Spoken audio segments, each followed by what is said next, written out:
there was a moment before I went out into the ring, right? And all day I'm pacing. I've got videos on my phone, me warming up in the room. I was pacing all day. I was terrified before I got in. You don't know what's left in the tank. You know, it's been 17 years since I've boxed. I've had spars. I've gone into the gym. I've had spars where I was overweight and that, and been lit up by fighters and come out with a headache and all that, right? In between. So I didn't know what I was going to have left. I hadn't found anything I hadn't found anything on my opponents. And there was a moment before I went out where my arse is fucking gone, right? I'm waiting for my music to kick in. My missus is talking to me saying, "You're gonna be fine," because I have it right there next to me. And I just told her to shush. And I got into my own head and just said, "You'll be fine, just attack. And then my opponent showed up, and we're both waiting to go. I started shadowboxing. Just me and him, just me and him there.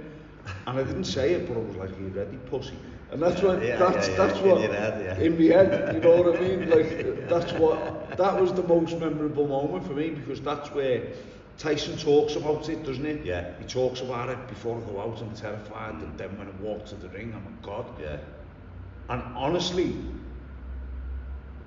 it resonates with me now, because all of the worry went out of my mind. The fight, I knew what was going to happen in the fight. Once the fight starts. I already knew. I'd already visualised it. I already knew what was going to happen.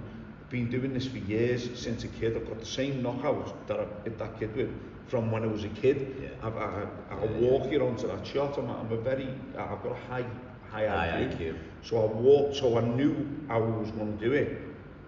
It was just having certainty whether I was going to be able to do it.